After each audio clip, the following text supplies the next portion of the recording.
The spiritual writer C.S. Lewis has this to say about heaven. He said, when we get to heaven, there's going to be 3 surprises. The first surprise is going to be the people that we see there that we never expected would be there. The second surprise is the people who aren't there that we thought for sure would be there. And the third surprise, of course, is that we're there.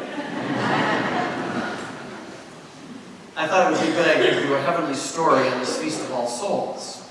Because the Feast of All Souls and All Saints, these November 1st and 2nd, when we remember those who have gone before us, really set the tone for the entire month of November. As a Catholic Christian people, this month is our great month of remembering. We remember those who've gone before us, both known and unknown, because we believe that they've gone from this life to new life with God, yes?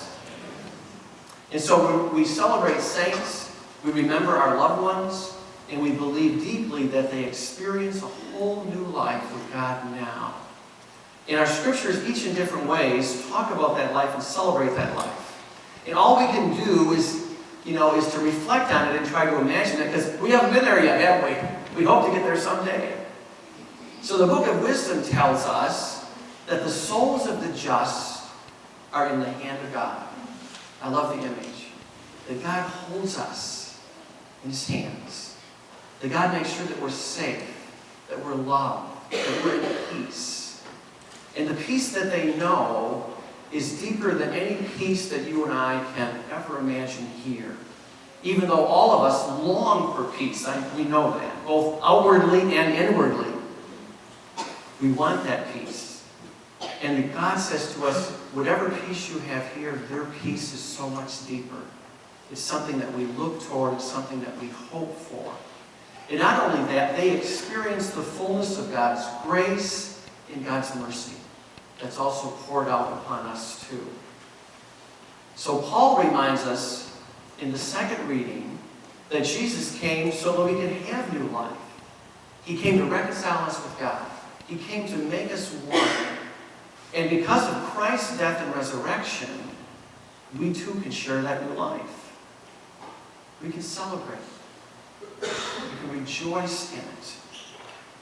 And in the gospel, Jesus today says some of the most comforting words, I believe, when He tells us, I will not reject anyone who comes to me.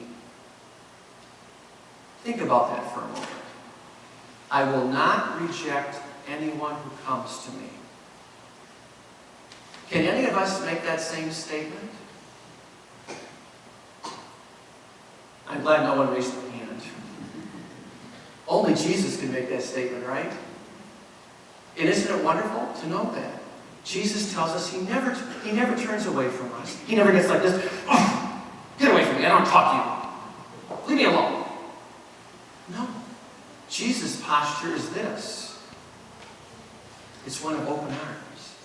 We can turn away, yes, of course. But Jesus says, I will not. I will not reject anyone who comes to me. Because I came that you might have life. Eternal life, He tells us. It's the desire of His heart that every person shares in the fullness of life that God offers us. What a gift. What a wonderful gift that we celebrate. And Jesus wants us all to be part of that great communion of saints that we remember today. On the Feast of All Souls, we remember those ordinary people, those good people who've been part of our lives too. Parents, grandparents, siblings, children, spouses, friends, all of whom are with God, and yet are still here with us. And so we give thanks for their life and their goodness to us. And we hope and pray that one day we can share life with them as well. The Jesuit theologian Karl Rahner says this about those who've gone before us in faith. The great and sad mistake of many people is to imagine that those whom death has taken leave us. They do not leave us. They remain. Where are they? In darkness? Oh no. It is we who are in darkness. We do not see them, but they see us. Their eyes, radiant with glory, are fixed now upon our eyes. Oh, the infinite consolation. Though invisible to us, the dead are not absent. They are living near us, transfigured into light, into power, and into love.